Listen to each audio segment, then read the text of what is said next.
문자대로 쭉 현실적으로 보면은요, 굉장히 현실하고 좀 동떨어진 이야기도 여기에 있어요. 그렇기 때문에 오늘 이 말씀을 액면 그대로 밖에 나가서 복음 전하는 그 말씀으로만 받으면 안 돼요. 그렇기도 하지만 동시에 우리 안에서 일어나는 일이기도 하거든요. 그래서 70인을 따로 세워서 하나님이 각 동네로 전도를 하게 한 거예요. 근데 여기서는 전파하라는 말씀을 한 게 아니고 추수한다는 거예요. 추수. 그렇기 때문에 일단은 내 안에서 내가 추수가 되어져야 됩니다. 우리 자신들이. 그래서 추수꾼이 내 안으로 들어와야 되는 거예요. 그것이 먼저 되어야 됩니다. 그래야 내가 밖에서 추수할 사람이 되는 거예요. 오늘 쭉 내용을 보면 주님께서 70인을 따로 세웠습니다. 따로 세우고 각 지역으로 보내는데 이상하게 둘씩 보냅니다. 꼭 둘씩 보내요. 셋씩 보내면 안 될까요? 네? 하나님 마음이니까? 물론 그렇지요. 하나님의 마음대로 하시는 거예요. 그러나 하나님은 어떤 그분의 룰이 있어요. 아무렇게 하는 게 아니라고요. 그분의 법칙이 있어요. 법칙. 그 다음에 2절 보면은 추수할 것은 많되 일꾼이 적으니 추수하는 주인에게 청하여 추수할 일꾼들을 보내주소서 그런단 말이에요. 70명이나 보내는데 추수할 일꾼이 적으니 더 보내주세요. 이런 말씀으로 들리잖아요. 그 다음에 보내면서 뭐라고 하냐면은 너희를 보냄이 어린 양을 이리 가운데로 보낸 것 같다 그래요. 그러면 어린 양이 이리 가운데로 가면 어떻게 되는 거죠? 잡아먹히는 거 아닙니까? 현실적으로 좀 어렵잖아요. 그러니까 정말 예수 복음을 전하면 잡아 죽이는 데도 있잖아요. 지금도 있죠. 세계 곳곳에. 그런데 가라는 말씀처럼 보이잖아요. 이렇게 보면은. 그렇죠? 내가 보호해 줄 테니 이슬람권에도 들어가라. 내가 보호해 줄 테니. 그렇게 보이잖아요. 가면 어떻게 돼요? 주님이 보호해줘요, 안 해줘요? 네? 안 해줘요? 죽은 사람 많죠? 문자대로 하면 큰일 난다고요. 그 다음에 5절 보면은 어느 집에 들어가든지 먼저 말하되 이 집에 평안할지어다. 평안을 빌라라는 말씀이죠? 네. 그럼 평안을 빌면은 평안이 임하나요? 그 집에? 그럴 것 같으면 다 평안이 임할게 벌써. 집집마다 돌아다니면서. 그렇잖아요. 그 다음에 7절, 6절 보면 만일 평안을 받을 사람이 거기 있으면 너희의 평안이 그에게 머물 것이요. 그렇지 않으면 너희에게로 돌아오리라. 네, 평안을 가서 빌었습니다. 기도했어요. 이 집에 평안이 임하기를 바랍니다. 기도했어요. 그런데 그 집에 평안이 머물지 않으면 어떻게 해요? 내가 빈 평안이 나에게 돌아온다고 한 거죠? 그러니까 많이 빌수록 좋아요, 안 좋아요? 그리고 그쪽에서 안 받아들이는 게 더 좋아요? 그렇잖아요. 내기로 오니까. 그렇게 해야 된다는 얘기죠. 그 다음에 7절 보면 그 집에 유하며 주는 것을 먹고 마시라. 일꾼이 그 싹을 받는 것이 마땅하니라. 이 집에서 저 집으로 옮기지 말라. 자, 이 집 저 집 옮기지 말고 받아들이는 집이 한 군데 딱 있으면 거기서 머물러라는 거죠. 언제까지요? 언제 그럼 다른 집으로 가요?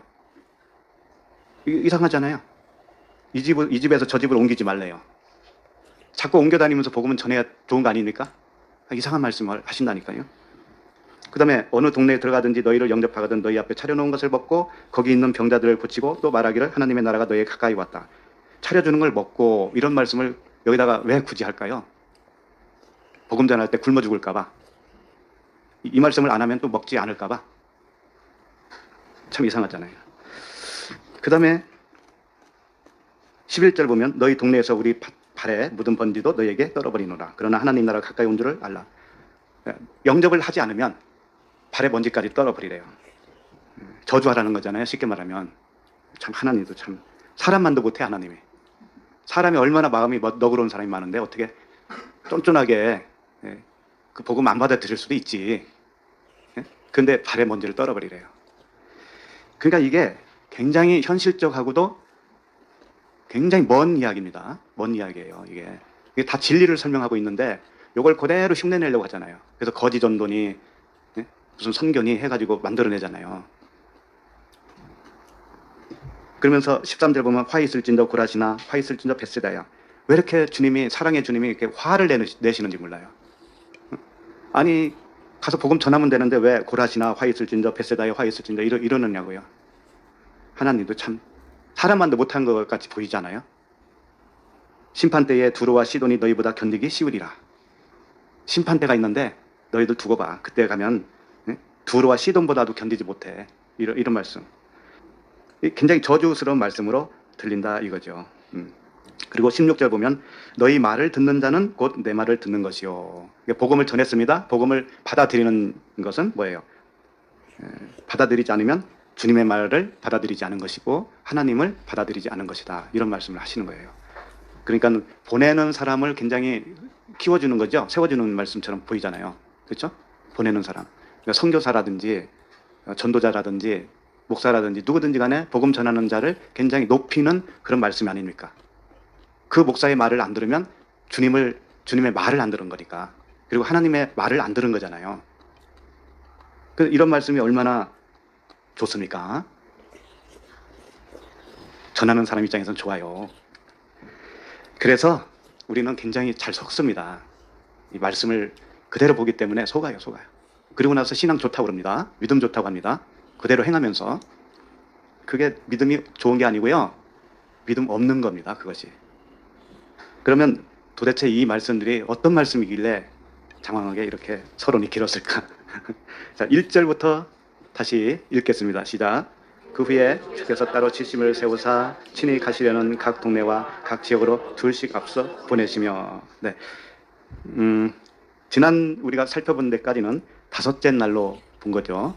그래서 오늘부터는 오늘 본문 16절까지는 여섯째 날에 속하고요. 그 다음에 17절부터 24절까지는 일곱째 날이에요. 그러니까 여섯째 날은 하나님이 무엇을 창조하셨냐면 짐승과 들짐승이잖아요. 짐승들, 동물들. 네 발 가진 동물이에요. 네 발 가진 동물들과 사람을 동시에 창조하셨어요. 그런데 그 사람을 창조하시되 누구와 누구를 창조했다고 그래요? 사람을 만드시되 남자와 여자를 만들었다. 이렇게 되어 있어요. 여섯째 날 보면. 그 말씀은 뭐냐면 사람을 이렇게 써 있지만 사실은 원문의 아담입니다. 아담. 아담을 창조하시되 남자와 여자로 창조했다. 이렇게 되어 있어요. 그러니까 아담이라고 하는 한 사람을 의미하겠죠. 근데 그 아담 하나에 여자와 남자가 두 존재로 있다. 그런 말씀입니다. 남자와 여자를 따로 만들었다는 말이 아니고 그 아담이라고 하는 존재는 남자와 여자라는 거예요. 그건 무슨 뜻이냐? 남자는 씨가 가진 자가 남자죠. 여자는 씨가 없는 존재가 여자예요. 그런 분이 한 분 딱 계셨어요. 그런 분이 누구실까요? 예수 그리스도시에요. 그분은 그리스도이시면서 사람의 모습을 가지고 오셨단 말이에요. 예수로.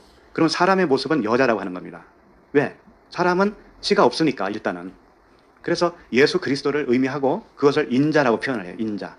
그렇기 때문에 우리도 그리스도와 연합이 되잖아요. 그러면 우리도 인자가 되는 것이고 여자와 남자예요. 우리도 여자와 남자예요. 처음에는 여자였었어요. 그런데 남자 되시는 그 신랑과 혼인잔치를 하게 되면 그때부터는 인자가 되는 거예요. 여자인 남자가 되는 거라고요. 그렇게 아셔야 돼요. 그러니까 여섯째 날 와서야 그렇게 주님과 연합이 되어지는 것이죠. 근데 지난주에 우리가 살펴본 것과 같이 여섯째 날도 사실은 약혼이라고 그랬어요. 결혼이라고 그랬어요. 약혼 상태라고 그랬잖아요. 약혼. 일곱째 날까지 가야 그게 결혼이다. 이런 말씀이에요. 그게 안식이다 이거죠. 그러니까 결국은 우리는 예수 믿는다 하면서도 약혼한 상태로 살고 있었는데 까맣게 모르는 그런 상황으로 살고 있었을 수도 있다. 그래서 오늘 그럼 여섯째 날로 표현되면 70인의 그 추수꾼, 소위 말해서 추수꾼이죠. 이런 상태에 있다라는 것은 뭐냐면 이제 복음을 전할 수 있는 준비가 되었다 이런 말이죠. 그래서 오늘 말씀은 70인을 따라 세워서 그들이 직접 가서 복음을 전했다는 말은 안 나와요. 여기에는 안 나오고 주님이 너희들 가서 이렇게 해라 라고 하는 어떤 조항들을 말씀을 해주시는 거예요. 그리고 나서 다음 주에 살펴볼 일곱째 날에 가서 그들이 뭐라고 하냐면은 우리가 갔다 왔는데 귀신들이 막 떠나가고 그러더라고요. 이렇게 이제 보고를 해요. 그때 가서 그들이 전한 거예요. 그런 말씀으로 이어지죠. 그러니까 오늘은 뭐냐면 주님이 알려주시는 거예요. 이렇게 하는 것이 추수하는 거다라고 하는 것을 가르쳐 주시는 거죠. 그 후에 주께서 따로 70인을 세우사라고 하는 것은 따로 세웠다고 하는 것은 이제 이 존재들이 사실상 12제자들을 한번 보낸 적이 있었습니다. 누가복음 9장에서 우리 이미 살펴본 바가 있어요. 12제자를 따로 보냈었어요. 근데 오늘은 70인을 따로 보내는 거예요. 그러니까 뭔가 차원이 달라졌다라는 것을 여기서 표현하는 거라고요. 그래서 70은 뭐냐면은 언약의 완성을 의미하고 있어요. 7. 일곱 날에 언약이 이제 완성이 되었다. 완성. 온전한 자가 되었다. 그런 상태에 이르렀다. 이제 그걸 말씀해 주시는데 다양하게 이 70을 사용을 하잖아요. 70년이라든지 70세라든지 또 뭐예요? 야곱의 가족이 애굽으로 이주할 때 70명의 가족이라고 그랬어요. 70명.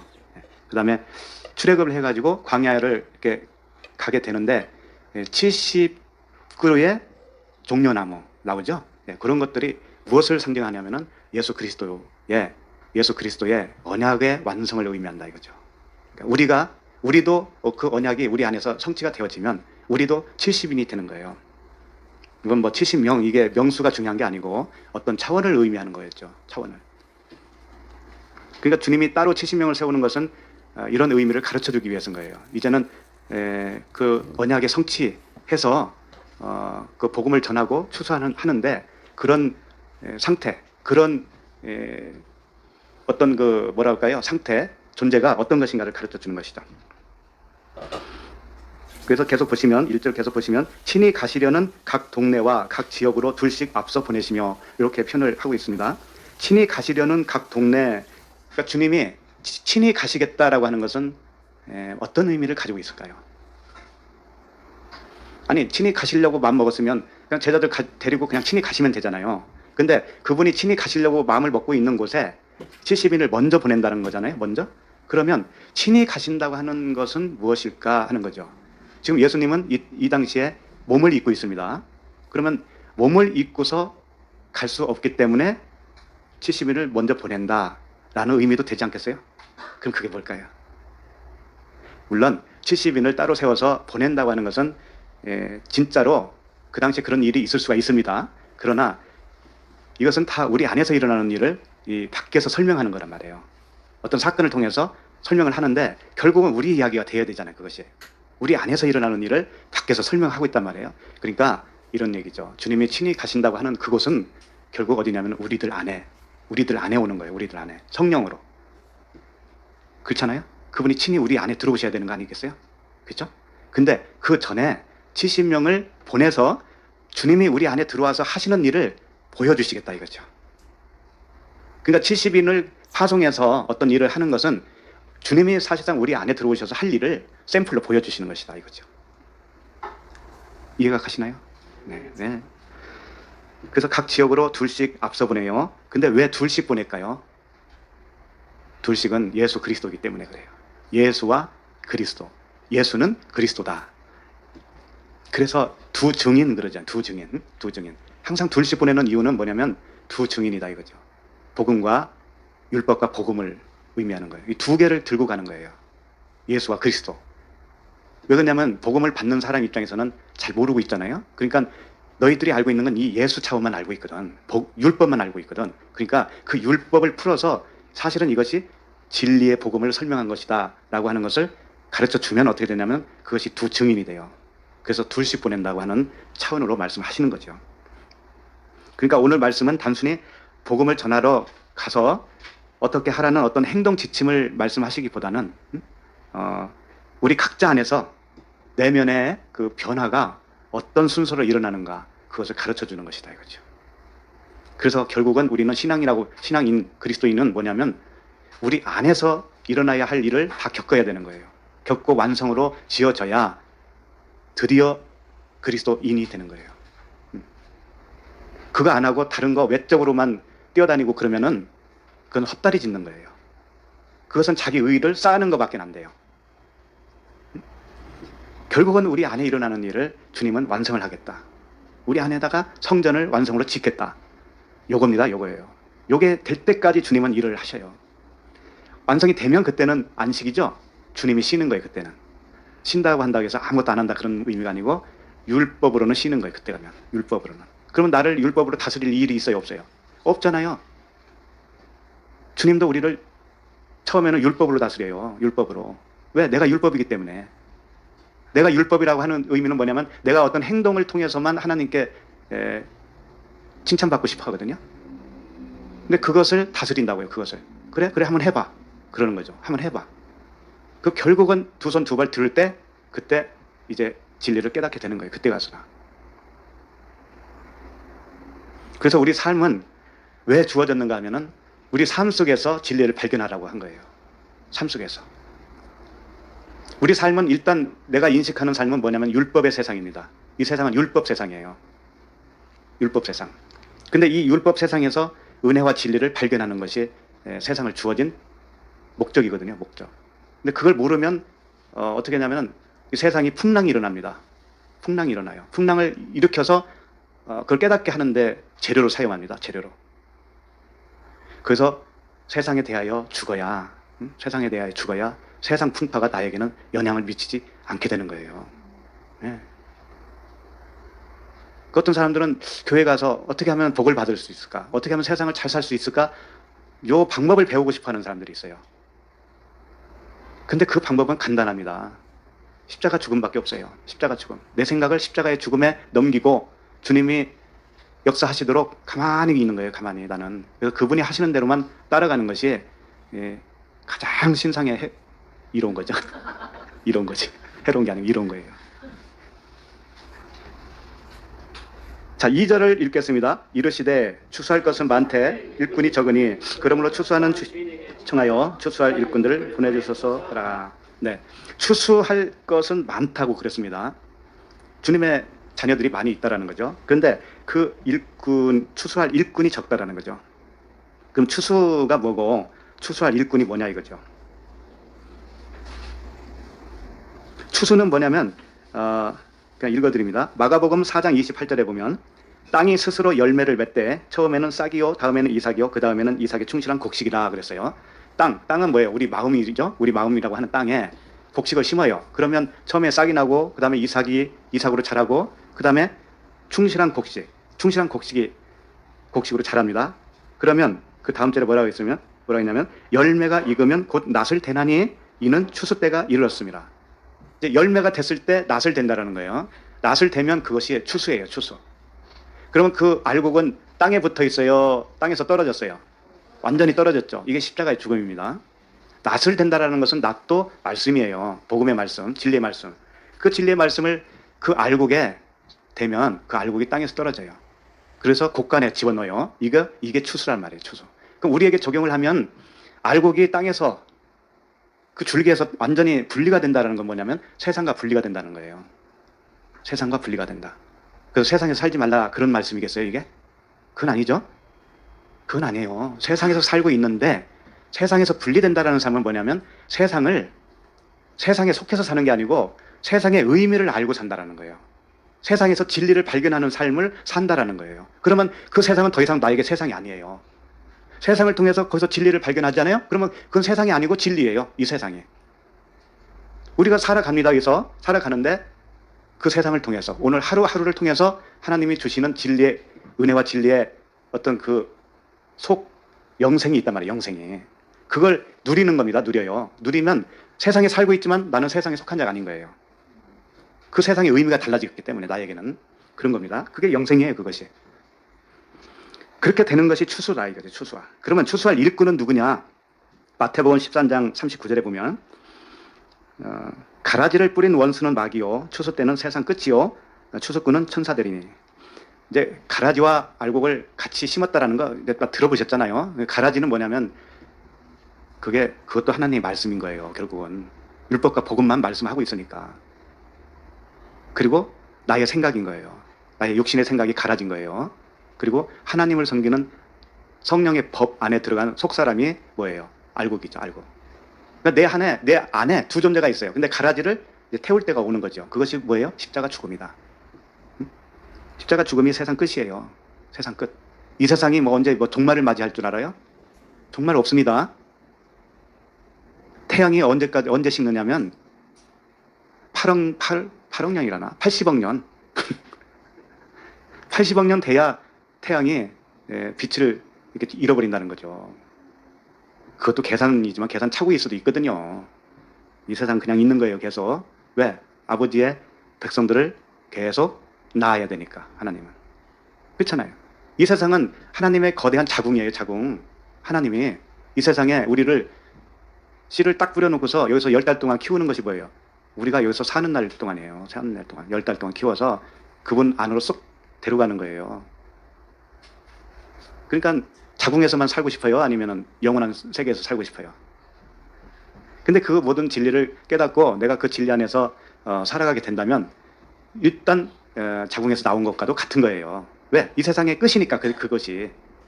그래서 천국은 여기 있다 저기 있다가 아니죠. 내 안에서부터 시작을 하는 겁니다. 시작을 하는 거예요.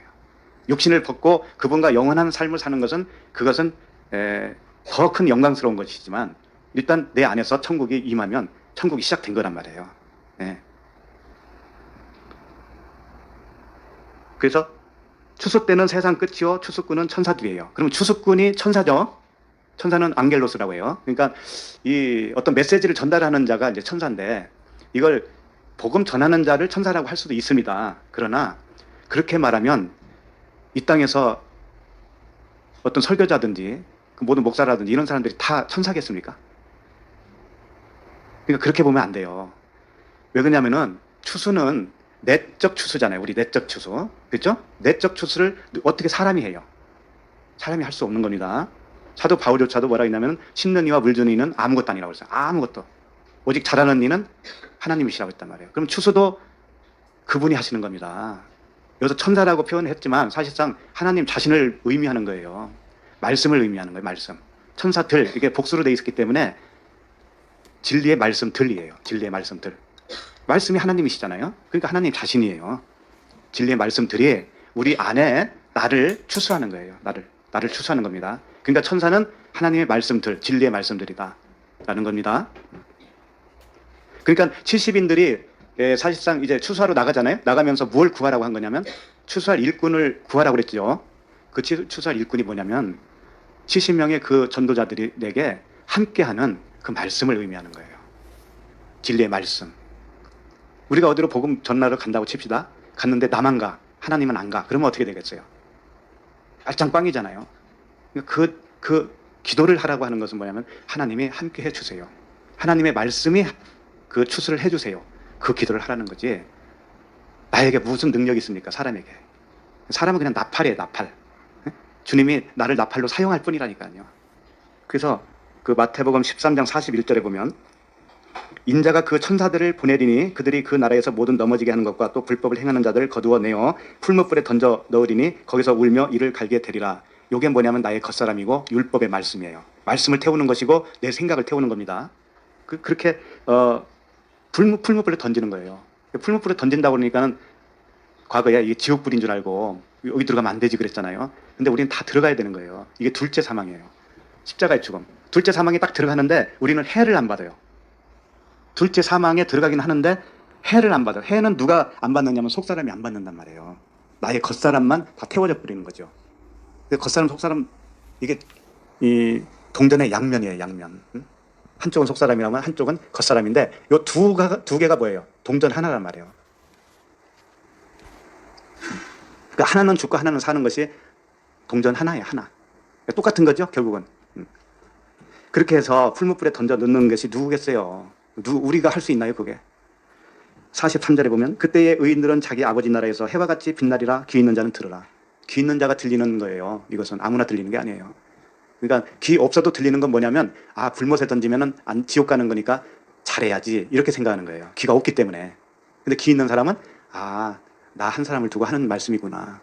내가 그렇게 태워져야 그렇게 하나님 나라에서 해와 같이 빛나는 거구나. 그렇게 알아듣는다고요.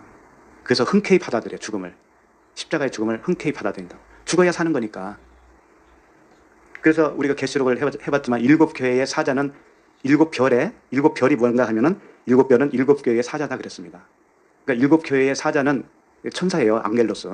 일곱 교회에 보내는 일곱 언약이 뭐예요? 그게 천사라는 거예요. 천사. 언약 자체가. 언약의 말씀 자체가 천사예요. 그런데 일곱 천사를 보낸다고 했으니까 일곱 언약의 말씀 있죠. 일곱 언약의 말씀. 전부 다 말씀이에요. 말씀. 말씀인데 어떤 말씀이냐 이거지. 은혜와 진리의 복음이다. 이것이 일곱 교회에 보내는 언약의 말씀이에요. 그러니까 결국은 오늘 천사, 추수할 천사는 누구냐? 추수꾼은 누구냐? 천사다. 천사인데 그 천사는 말씀이다. 어떤 말씀이냐? 은혜와 진리의 그리스도의 말씀이다. 그리스도의 말씀이다. 그러니까 믿음은 뭐라고 했어요? 들음에서 나고, 들음은 누구의 말씀이라고 그랬던가요? 그리스도의 말씀이라고 그랬어요. 그런데 그 그리스도의 말씀은 로고스가 아닙니다. 흐레마로 되어 있어요. 흐레마. 그러니까 이 66권 이 문자 말씀은 생명을 주는 게 아니에요. 이 자체가. 이 안에 있는 하나님의 마음이, 하나님의 사랑이 발견되어질 때, 그리스도로 발견되어질 때, 그 말씀이 흐레마인데, 그 말씀이 믿음을 준다 이거예요. 믿음을 준다. 그 말씀만 믿음을 줘요. 그리스도의 말씀. 그러니까 어떤 말씀을 듣는가에 따라서 우리는 어떤 믿음이 형성되는가가 결정이 되어져요. 그래서 주인에게 청할 것, 다시 돌아가세요. 2절 보면 이르시되 추수할 것은 많되 일꾼이 적으니 그러므로 추수하는 주인에게 청하여 추수할 일꾼들을 보내주소서. 왜 일꾼이 적으냐면은 복음의 말씀이 적다 이겁니다. 희박하다 이거 이 세상에는. 네? 은혜와 진리의 복음이 그 언약의 말씀이 추수를 하는데 그 말씀이 이 세상에 적다 이겁니다.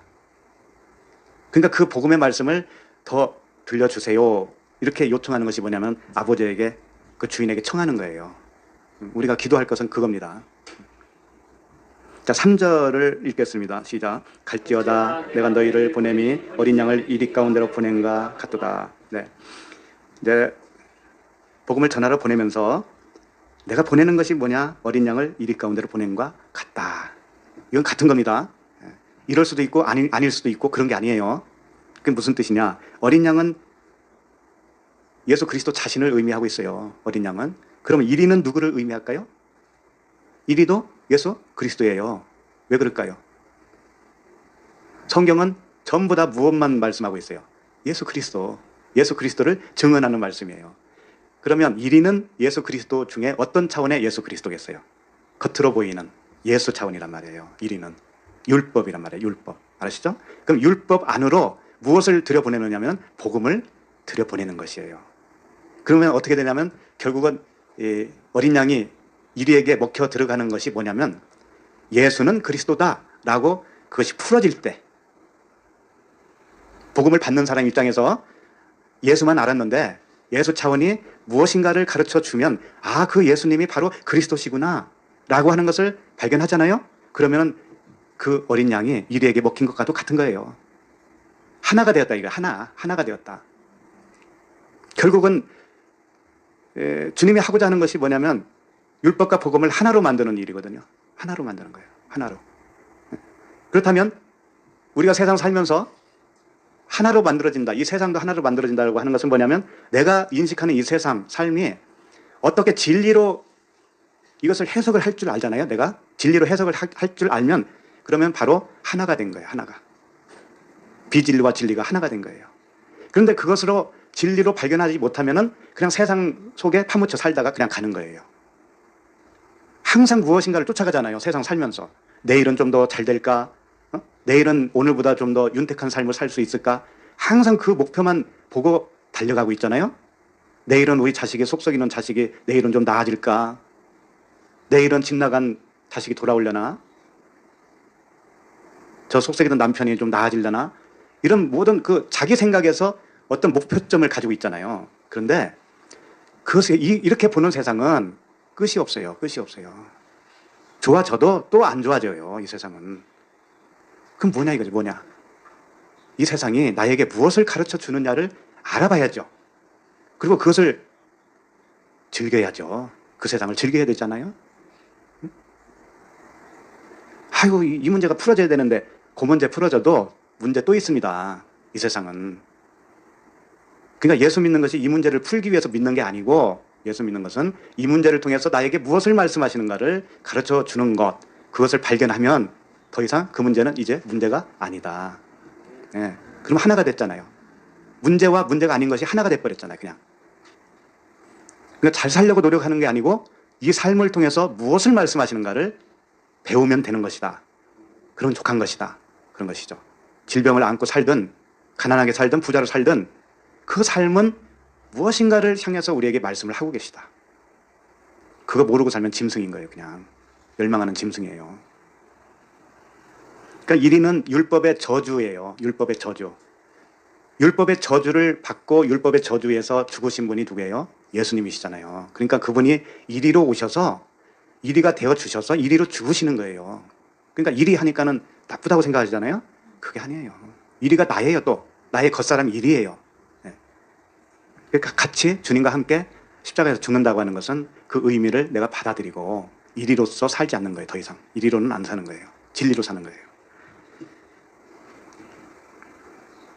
그럼 그 어린 양은 예수 그리스도에서 은혜와 진리의 복음을 의미하니까 그리스도죠. 성령이시죠. 그러니까 이리 가운데로 보내는 그 70인의 전도인들은 결국 성령을 의미해요. 추수꾼이 뭐라고 그랬어요? 그 말씀이라고 그랬죠? 말씀이 성령이셔요. 성령이시라고. 그 성령이에요. 그러면 우리에게 적용을 하면 우리에게 그 은혜와 진리의 말씀이 들어오는 거 있잖아요. 들어오잖아요. 그게 성령이셔요. 그 성령이 들어오시면 내가 이리였는데 그 이리와 하나가 돼버려요. 하나가. 그 성령과 이리가 하나가 되어서 진리를 깨닫게 되어진다 이거죠. 그래서 진리 안에서 자유한 삶을 살게 되는 것이다 이겁니다. 자, 4절을 읽겠습니다. 시작. 전대나 배낭이나 신발을 가지지 말며 길에서 아무에게도 무난하지 말라. 네. 이 말씀도 문자대로 보면 참 이상한 말씀이죠.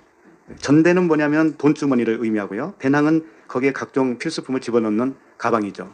그 다음에 신발은 신발 신고 다니는 신발이죠. 샌들. 그거 신지 말라는 거죠. 그리고 길에서 아무에게도 무난하지 말래요. 길에서는. 재밌죠? 집에서 누구를 만나도 외면해야 돼요. 저기서 보니까 토브 에클레시아 우리 같은 성도인데 무난하면 안 되겠구나. 그러니까 다른 길로 도망가. 나 지금 전도하러 가거든. 그러면서 그런 말일까 이게? 웃기잖아요. 그러니까 전대는 돈주머니인데 돈은 뭐냐면 사람이 의지하잖아요. 돈을 의지하죠. 그러니까 의지하는 것이 뭐냐면 잘 생각해봐요. 우리가 하나님을 의지하죠. 의지하는데 어떤 하나님을 의지할까요? 이 세상 잘 되는 걸 의지하죠. 그렇죠? 봉급 올려주는 거 좋아하잖아요. 사업 잘 되는 거 좋아하죠. 요거 의지하는 것이 뭐냐면 돈 주머니예요. 하나님을 돈 주는 하나님으로 의지하는 것. 이게 뭐예요? 돈이에요. 돈 주머니. 그래서 돈 주머니는 어떻게 만들었냐면 이 띠로 만들었다고. 띠. 허리에다 이렇게 차는 거.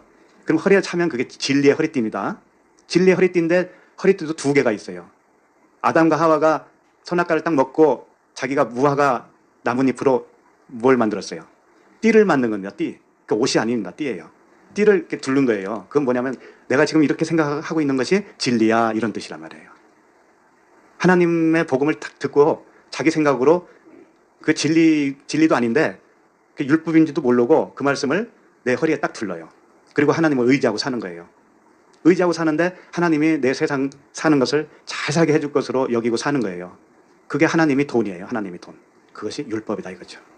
그걸 가지지 말아라 이런 겁니다. 그거 가지지 말아라. 그러면 무엇만 가지면 돼요? 하나님만 가지면 되지. 하나님이 어떻게 해주시든 간에 네? 그분에게 다 맡겨진 채가 뭐냐면 하나님을 가진 거예요.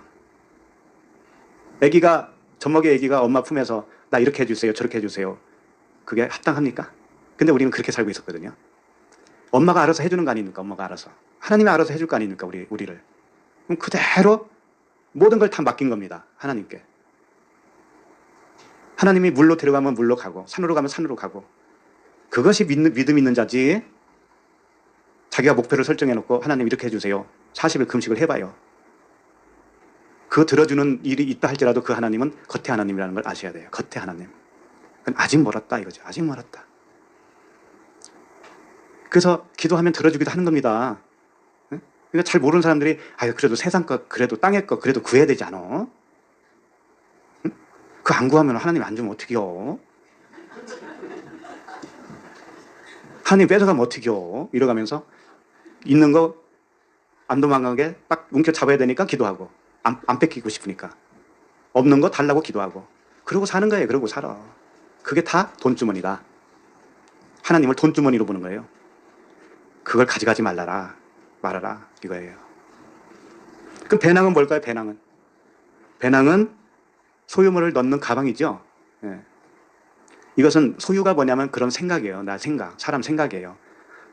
그래서 부자 청년에게 주님이 뭐라면 너의 소유를 다 팔아서 가난한 자에게 주라 그러죠. 그 소유가 무슨 재산을 의미하는 줄 알아요? 그 부자 청년이 뭐라고 했냐면 내가 계명을 어렸을 때부터 지켰는데요. 이랬다고요. 그 어렸을 때부터 지켰다고 하는 계명을 잘 지켰다고 하는 그 생각, 그건 누구 생각이에요? 자기 생각이잖아. 그 자기 생각이라고 하는 소유를 다 팔아야 돼. 그래야 가난한 자에게 줄 수 있는 거야. 가난한 자가 뭐겠어요?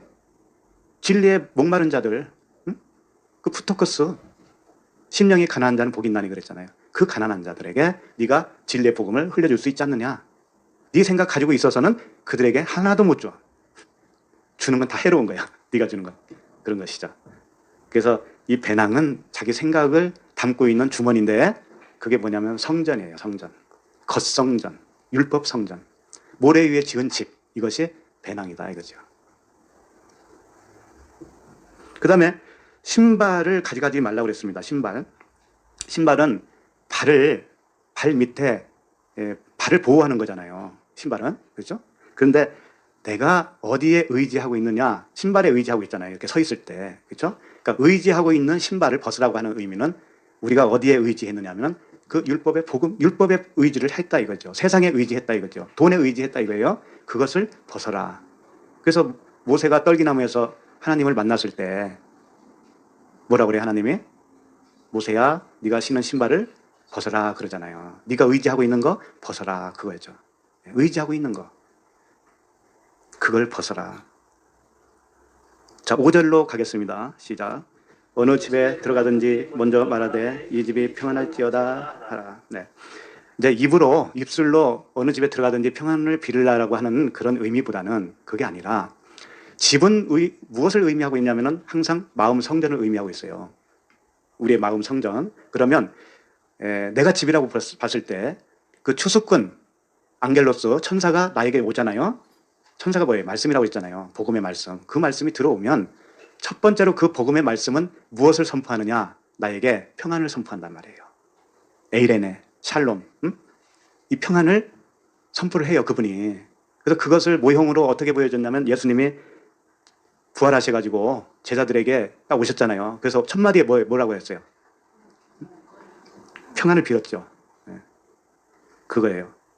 그러니까 우리라고 하는 나라고 하는 성전, 나라고 하는 집에 천사, 주님의 복음의 진리의 말씀이 딱 들어오면 무엇을 선포하느냐? 평안이다. 평안. 에이레네. 우리에게 평안을 주기 위해서 복음이 전파되는 것이고 복음이 나에게 들어와야지 나를 해롭게 하려고 하는 그런 말씀이 전혀 아니다라는 거예요. 그래서 이걸 말귀를 잘못 알아들으니까 어떤 분은 토부 가니까 맨날 죽으라고 그런다는 거죠. 진리의 말씀을 전한다고 하면서 맨날 죽으라고 하기 때문에 기분 나빠서 난 죽기 싫어. 그래서 안 나가겠다 이거죠. 그래서 안 나오는 사람이 있습니다. 죽는 것이 사는 거라고 그랬잖아요. 그러니까 평안이죠, 평안. 죽으라고 하니까는 그것을 어떻게 알아듣느냐. 이게 참, 그러니까 귀 있는 사람 알아듣는 거죠. 귀 있는 사람만. 어쩔 수 없어요. 귀가 없는 사람한테 아무리 확성기되고 얘기해도 못 알아들으니까. 그래서 주님이 오셔서 너희에게 평강이 있을지어다 이렇게 먼저 선포를 해주시는 겁니다. 그러니까 모든 말씀은 다 평안이에요. 자, 6절을 읽겠습니다. 만일 그렇지 않으면 너희에게로 돌아오리라. 네, 이건 무슨 말씀이냐? 평안을 받을 사람이 거기 있으면 그러죠. 이것은 원어로 보면 히오스, 에이레네스 이렇게 돼 있어요. 그러니까 히오스 아들, 에이레네는 평안이죠. 그러니까 직역을 하면 평안의 아들이에요. 평안의 아들. 만일 평안의 아들이 거기 있으면 그런 거예요. 평안을 받은 사람이라고 돼 있는데 이 사람이 아니고 아들 이렇게 돼 있습니다. 그러니까 이미 이 추수는 지금 추수 차원이 말씀이잖아요. 추수 차원에. 그러니까 이미 아들이 되어 있다라는 거예요. 이 추수할 단계의 말씀을 딱 받을 때는 이미 아들이 되어 있다라는 거죠. 그러니까 평안의 아들이 되어 있는 사람한테만 해당되는 말씀이다. 이런 뜻이에요. 그렇게 평안의 아들이 있으면 너희 평안이 그에게 머물 것이요. 당연히 그런 사람은 이 말씀을 받아들이게 되어 있다. 그런 거죠. 평안의 아들은 이미 하나님의 말씀으로 지어진 거죠. 어느 정도까지 지어진 거예요. 그것은 광야의 삶이라고 볼 수 있어요. 광야의 끝자락까지 온 사람을 말하고 있어요. 그러면 이제 마지막 요단강을 건너갈 준비가 다 돼 있잖아요. 이게 뭐냐면 평안의 아들 상태예요. 그 상태에서 요단강을 건너가야 되는데 그게 마지막 추수란 말이에요. 추수할 말씀을 딱 들을 때 그런 사람은 받아들이게 되어 있다. 그런 뜻이죠. 근데 평안이 그에게 머물 것이지만 그렇지 않으면 너희에게로 돌아오리라 그랬습니다. 그러니까 이것은 내가 빌어준 평안이 저 사람이 안 받아주면 나에게 다시 돌아오니까 나는 점점 평안이라고 하는 그 부자가 되겠구나 이런 뜻이 아니고, 내가 전한 복음이 원상태로 되어진다 그런 뜻이에요. 원상태. 그 사람이 안 받아들이니까 그냥 나에게 그대로 있는 거예요. 이대로 있는 거예요. 나에게 뭐 더해지고 덜해지고 없어지고 그런 의미가 아니란 말이에요. 원점으로 돌아오는 거죠. 그러면 평안의 아들이 된다라고 하면, 평안의 아들이라면 이제 7절을 보세요. 7절 읽겠습니다. 그 집에 유하며 주는 것을 마시라. 일꾼이 그 삭슬을 받는 것이 마땅하니라. 이 집에서 저 집으로 옮기지 말라. 네, 그 집에 유하며 주는 것을 먹고 마시라. 그리고 일꾼이 삭슬 받는 것이 마땅하니까 이 집에서 저 집으로 옮기지 마라. 일단 이것을 보면 한 집에만 머물러야지 이 집 저 집 다니면서 싹쓸 받으려고 하지 말아라. 이렇게 이제 들리기가 쉽죠. 그렇죠? 네, 복음은 전하는 그 싹쓸 주겠지만 그 싹쓸 더 많이 받으려고 이 집 저 집 다니지 말아라. 이렇게 보이는 말씀이란 말이에요, 이게. 네, 그런 말씀이 아니고, 그 집에 유하며, 그러면 그 집은 뭐냐면 아까 위에서 본 것처럼 평안의 아들이 된 사람입니다. 마음 성전이 지어진 사람, 그 사람에게 유하는 거예요. 무엇이 유할까요? 그 천사, 진리의 복음이 유할 거 아닙니까? 그렇죠? 내가 준비된 평안의 아들이라고 했을 때 내가 그 복음의 진리가 나한테 들어오면 내가 받아들이죠. 그러면 내 집에 그 진리가 계속 머물까요? 안 머물까요? 계속 머물르죠. 내가 받아들였기 때문에. 그 말씀이에요, 이게. 그러니까 주님이 이런 말씀하셨잖아요. 내가 문 밖에서 두드리노니 누구든지 문을 열고 영접하면 그는 나와 더불어 먹고 나는 그와 더불어 먹는다고 그러잖아요. 그 말씀이에요, 이게. 그러니까 여기서 유하며 먹고 마시라라고 하는 것은 떡과 포도주예요. 먹고 마시는 것, 예수 그리스도란 말이에요. 그리고 일꾼이 그 싹스를 받는 것이 마땅하다고 그랬죠. 이것은 어떤 목회자가 복음을 전한 싹스로 받는 어떤 사례비를 이야기하는 게 아니란 말이에요. 그런 말씀이 아니고, 이 복음의 말씀을 주님이 그딴 걸 거기다가 넣어놨겠어요? 복음 전하는 사람이 굶어 죽을까 봐 그게 염려돼서 거기서 주는 거 먹어라. 그런 말씀이겠어요? 그리고 한 집에서 어떻게 계속 머무를 수 있어요? 말이 안 되잖아요. 언제까지 한 집에 머무르냔 말이에요. 한 달만 있다 가라라든지 뭔가 명시가 있어야 되지. 그 집에 계속 있으라고 그러잖아요. 그 집에 저 집으로 옮기지 말라고 그랬잖아요. 그것은 진리의 복음이 그 천사가 나에게 들어오잖아요. 그러면 이 집 저 집으로 안 옮겨요. 계속 그 복음의 진리가 내 안에 머물러 있단 말이에요. 성령의 전이니까. 그 말씀이고, 그 싹은 뭐냐면 복음을 전했으면 그 싹은 뭐냐면 복음일 거 아닙니까? 그죠? 복음을 전했으면 복음으로 싹을 받는 거예요. 예를 들면 이제 실질적인 이야기로 봤을 때 우리가 누구 집에 가서 복음을 전했습니다. 그러면 그 집의 식구들이 뭐 밥도 주고 떡도 주고 막 좋은 음식을 차려서 줬다고 칩시다. 응? 이제 이 문자들이 하면 그거 먹으라고 한 거 아니에요? 그거 먹으라. 그럼 그거 먹었는데 그걸 대접을 받았는데 그 집에서는 대접을 한 거죠. 했는데 복음은 안 받아들여. 복음은 안 받아들여. 그리고 엉뚱한 소리예요. 말귀도 못 알아듣고. 그럼 복음 전하러 간 사람이 싹을 받은 걸까요? 안 받은 걸까요? 전혀 못 받은 겁니다. 갈 때 교통비 하라고 얼마 줬다고 할지라도 그 싹을 이야기하는 게 아니라니까요. 복음 전하면 복음으로 싹을 받아야 되는 거예요. 그분이 받아들이고 그분 입에서 아멘이 나오고 그 복음의 이야기가 나와야 그게 싹이 되는 거지. 복음 전하는 사람은 그것만 원해야 되는 거예요. 그것만 기쁨이에요. 그것만. 억만금을 줘도 그분이 복음 안 받아들이면 정말 복음 전하는 사람은 기분이 안 좋은 거예요. 그러니까 이 말씀들은 다 육적인 말씀이 전혀 아니다라는 거죠. 떡을 주든지 밥을 주든지 그건 마음대로 하셔요. 줘도 되고 안 줘도 되고 그런 거예요. 그런 건. 그러니까 먹고 마시라라고는 표현은 떡과 포도주를 의미하고 있어요. 예수 그리스도예요. 예수는 그리스도다라고 하는 그 음식 제대로 알아들은 복음의 진리의 말이에요. 그 고백이에요. 고백. 그 고백을 받는 것이 주님이 우리에게 원하는 거 아니겠습니까? 그렇죠? 예. 그래서 둘씩 짜서 짝을 져서 이 전한 복음을 둘씩 짜서 이렇게 보내잖아요. 그 뭐 몰몬교 있죠, 몰몬교. 이렇게 넥타이 채고 양복 입고 꼭 둘씩 다니잖아요, 둘씩. 그러면 되는 줄 알고.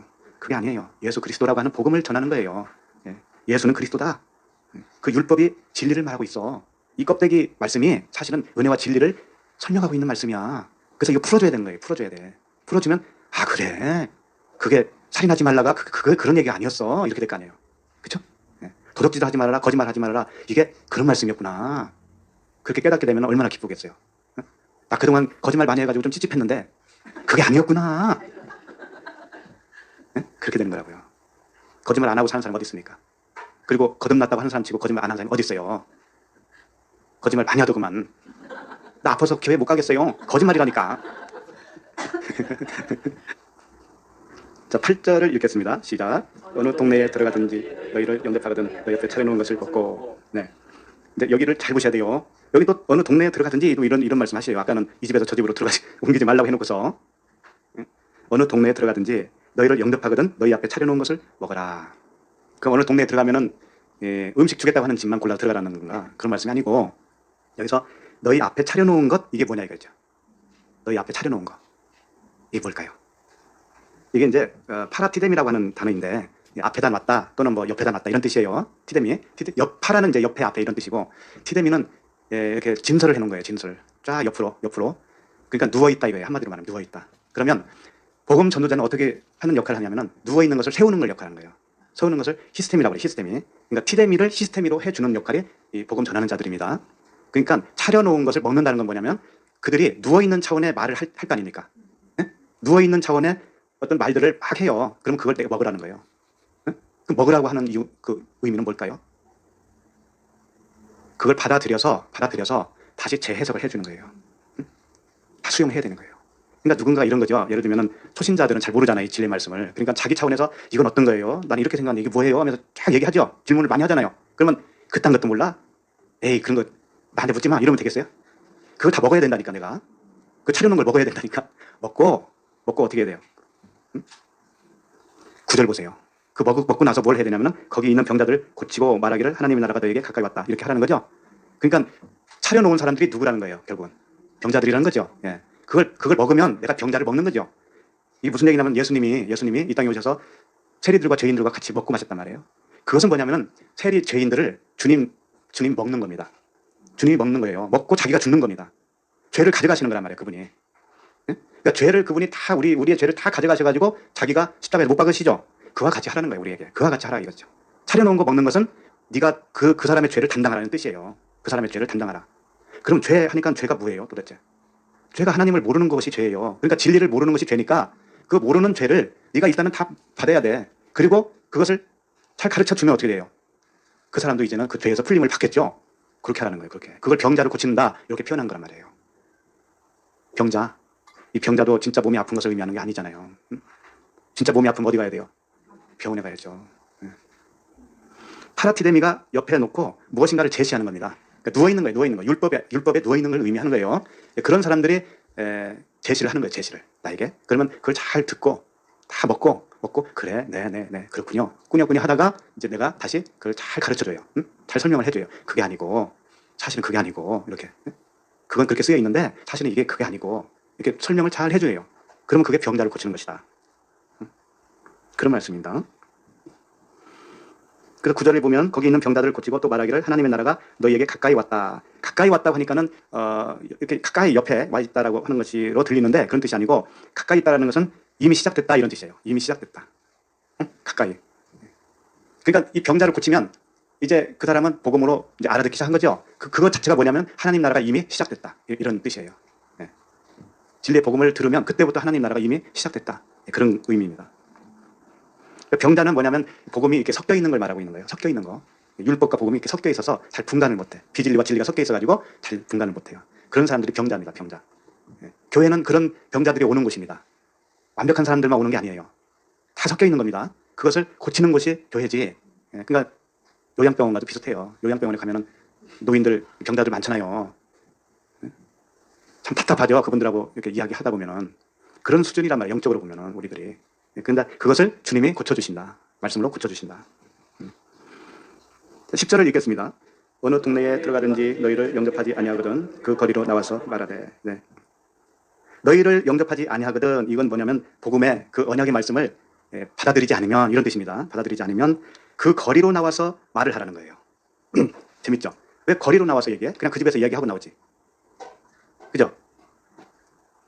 그 거리는 플라테이아라고 하는 단어로 되어 있어요. 이건 뭐냐면 큰 길이라는 뜻입니다. 큰 길, 큰 길.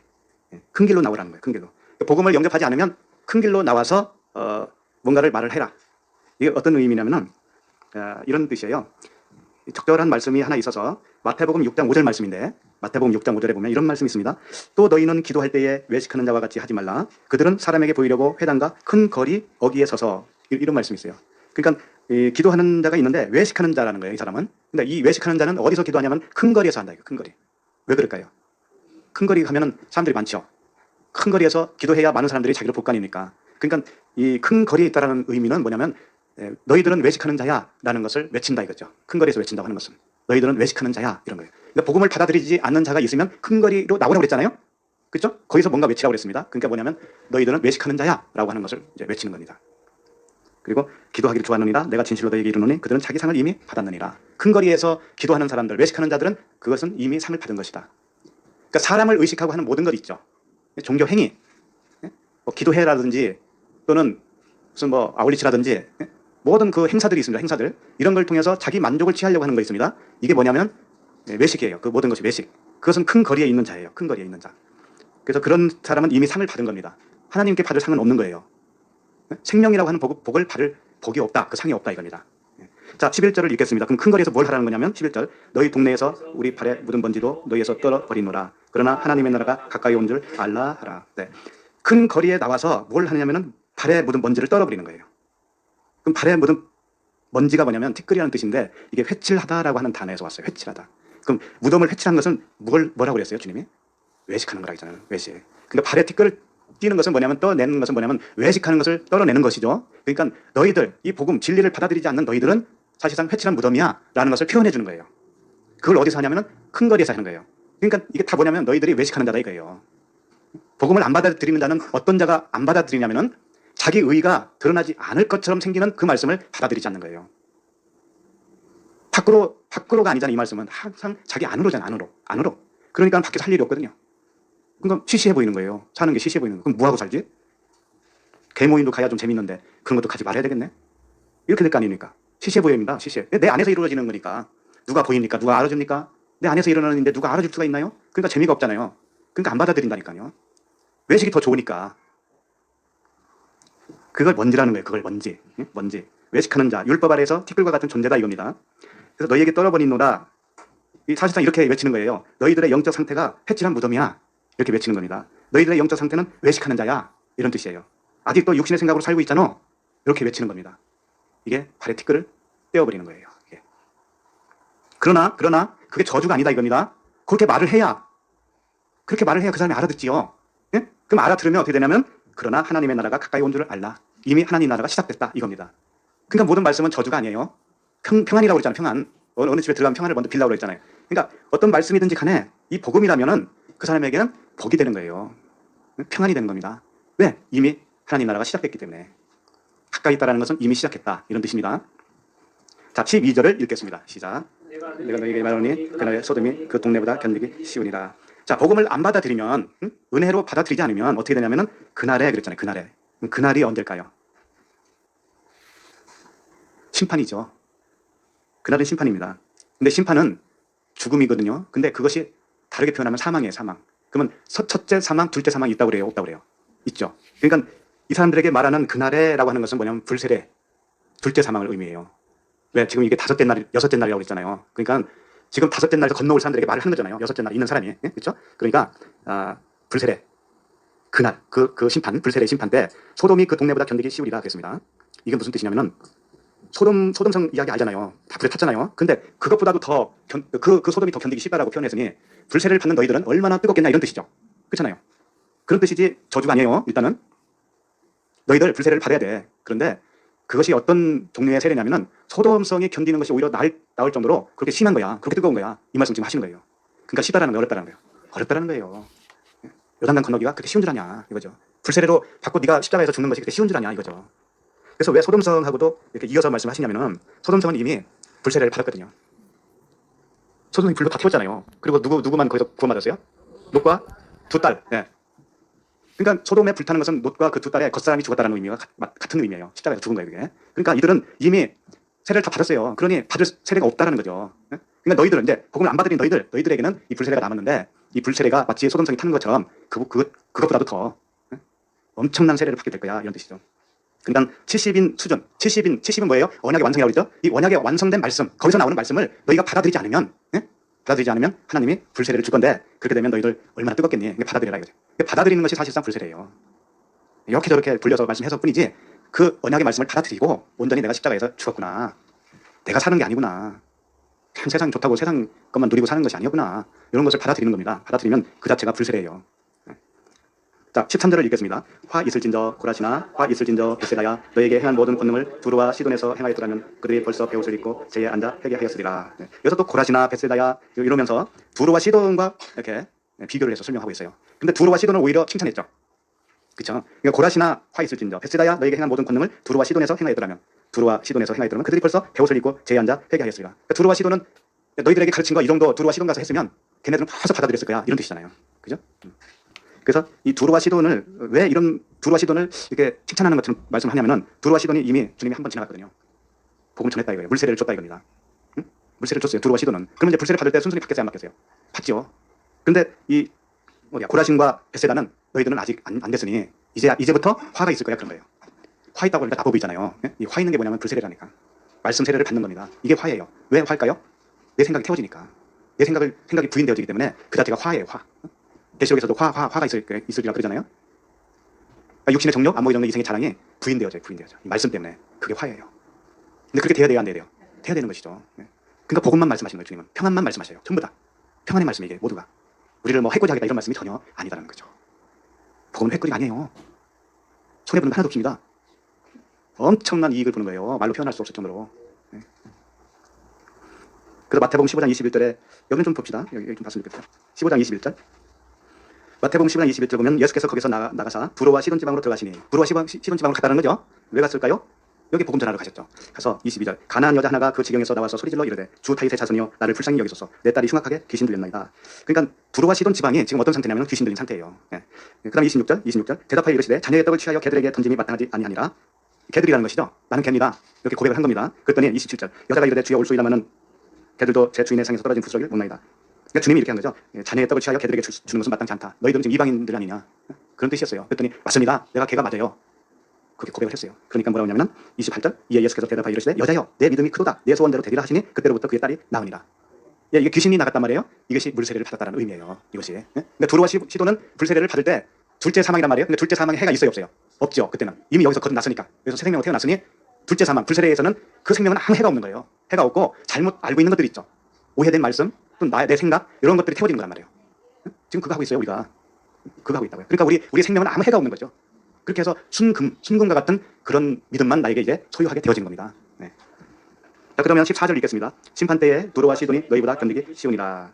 그러니까 지금 설명해드린 대로 두로와 시돈은 이미 물세례를 한번 심판을 받았거든요. 그렇기 때문에 불세례를 받을 때는 해가 없어요. 아무 해가 없어요. 네, 그런 말씀입니다.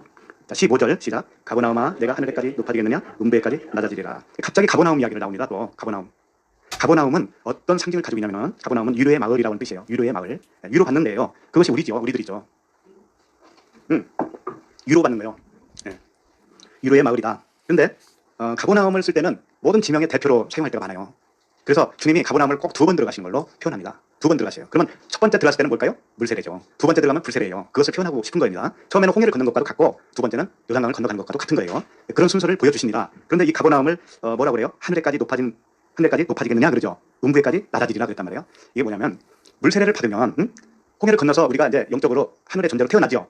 그러면 그것을 다시 다른 말로 말하면 이 세상 사람이 아니죠. 일단 그리고 신의 산에서 율법을 받죠.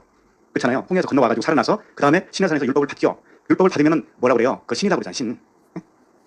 하나님 말씀을 받으면 뭐라고 그래요? 신이라 하였거늘. 근데 그 신은 무슨 신이냐면 엄청 높아진 신이 되어버린 거죠. 자기가 신이 되어버린 거예요. 그래서 자기가 율법으로 판단을 합니다. 세상을. 웃기죠. 내가 태어났는데 그런 존재가 돼버린 거예요. 다시. 그래서 광야에서는 뭐냐면 그 높아진 것을 다 태우는 걸 말하는 거예요. 처음에는 율법을 받았으니 그 율법은 이렇게 해라 저렇게 해라 이렇게 지키면 복이고 그러니까 잘 지킬 거 아닙니까? 그렇죠? 그게 부자 청년이 했던 거 아닙니까? 내가 어려서부터 율법을 다 지켰다. 이게 뭐냐면 하늘에까지 높아진 상태란 말이에요. 그러니까 물세례를 받고 하늘에까지 높아져요. 교만해져요. 오히려. 잘 생각해봐요. 우리도 교회 다닐 때 있었죠. 지금도 다니지만 그때는 좀 달랐잖아요. 그때는 어떻게 했어요? 율법으로 판단하고 율법으로 정죄하고 자기는 율법으로 잘 산다고 생각을 했잖아요. 이게 뭐예요? 하늘까지 높아진 상태. 근데 요단강을 건너가는 건 뭐냐면 바로 그 높아진 것을 완전히 때려 부시는 거예요. 율법으로는 의롭게 될 수가 없구나라고 하는 것을 광야를 통해서 확인하고 그리고 나서 십자가에서 죽는 거예요. 그것이 뭐냐면 음부에까지 낮아지는 거예요. 음부에까지. 그래서 우리는 알고 보니까 남을 정죄할 수 있어요, 없어요? 없어요. 나도 저 사람하고 똑같은 존재있네. 이렇게 되는 거잖아요. 그때 가서는. 그렇게 되는 거예요. 남을 보면서 나를 발견하면 되는 거잖아요. 나도 원래 저랬었어. 내가 뭐 할 말이 있네, 할 말이 없네. 이렇게 되는 거죠. 그래서 가버나움은 항상 두 번 들어갑니다. 첫 번째 가서 일단 살려내. 귀신 쫓고 살려내요. 그런데 두 번째는 무슨 일을 하냐면 병자예요. 병자. 살려냈는데 병자예요. 그 병자를 고쳐주는 것이 뭐냐면 두 번째 하는 일이죠. 그래서 가버나움 이야기를 여기서 갑자기 하시는 거예요. 그러니까 결국은 가버나움은 물세례로 받았는데 하늘까지 높아졌고 그 다음에 불세례로 인해서 다 태워서 음배까지 내려가게 하는 겁니다. 그것이 우리들 이야기입니다. 전부 우리들 그렇게 하는 거예요. 그래서 처음에 우리 여기 오시는 분들 다 그런 건 아니지만 오시는 분들 이렇게 보면은 막 자기 자랑합니다. 내가 복음을 이렇게 알아. 내가 진리를 이만큼 알거든. 그러면서 막 자랑을 해요. 그리고 여기 있는 분들을 아주 시시하게 봅니다. 왜? 할 말도 없거든. 우리는 할 말도 없어서 그냥 바보같이 가만히 있는데 그 사람들은 아이고 저들 바보 같아 이러면서 막 자랑을 해요. 자기 자랑. 복음이 어떻고 막 진리가 어떻다는 둥 진리가 됐냐 마냐 막 이런 거 따지고 있고요. 막 형제라고 안 부르면 막 큰일 난다고 그러고. 어떤 분은 헌금함이 있으니까 여기도 다른 거하고 다를 거 없네 이런다고. 그러니까 비진리를 가지고 진리인 척 이렇게 하는 거예요. 근데 그런 분도 한 달, 두 달 가면서 할 말이 없어지더라고. 그렇게 되는 거예요. 자, 16절을 읽겠습니다. 마지막 시작. 너희 말을 듣는 자는 곧 내 말을 듣는 것이요 너희를 저버리는 자는 곧 나를 저버리는 것이요 나를 저버리는 자는 나 보내신 이를 저버리는 것이라 하십니다. 너희 말을 듣는 자는 이제 내 말을 듣는 것이다 라고 했죠. 그러니까 지금 너희 말은 뭐냐면 추수꾼이죠. 70의 추수꾼. 그러니까 언약의 말씀이에요. 언약의 말씀을 생명으로 받아들이잖아요. 그러면 주님의 말씀을 들은 것이야. 그것이 다른 거 아니야. 그리고 그 주님의 말씀을 들었다고 하는 것은 다시 말해서 하나님의 말씀을 들은 것이야. 그런 것이죠. 그러니까 그 말씀, 언약의 말씀, 은혜와 진리의 복음, 그리스도의 말씀, 흐레마, 이 기록된 말씀을 통해서 하나님의 마음, 무엇을 말씀하고 있는가를 잘 들어지면, 네가 귀가 열려서 잘 들으면 어떻게 하냐면은 주님의 말씀을 들은 것인데 그걸 안 듣고 저버리면 어떻게 된다고 그래요? 저버리면 누구의 말을 안 들은 거예요? 곧 나를 저버리는 것이요 나를 저버리는 자는 나 보내신 이를 저버리는 것이다. 그러니까 그리스도가 그 안에 없다라는 거예요. 그 안에 없다. 저버린다고 하는 것이니까 그 안에 들어갈 수가 없다. 그리고 그리스도가 그 안에 들어갈 수 없다는 것은 하나님이 들어갈 수 없다. 이런 말씀과 똑같은 거예요. 그러니까 하나님 사람들은 많이 속고 삽니다. 복음을 듣지도 못하고 알지도 못하는데 하나님을 잘 섬긴다고 생각을 해요. 대개는 다 그렇습니다. 그것이 저버리는 것이에요. 하나님을 저버리는 것이고 그 안에 그리스도가 없는 겁니다. 있는 척 하는 것이죠. 이제 다 했습니다. 오늘 말씀 다 했어요. 그러니까 누군가는 말씀을 듣고 살아나는 거고 누군가는 들어도 이게 뭐야 하면서 그냥 또 오늘 그냥 삽니다. 이렇게 되는 것이죠. 그러나 주님은 누구든지 복음을 듣고 그 진리에 이르기를 원하시래요. 그래서 일단 말씀을 하시면 그 말씀을 딱 하나라도 한 줄기라도 듣기 시작했으면 이미 하나님 나라가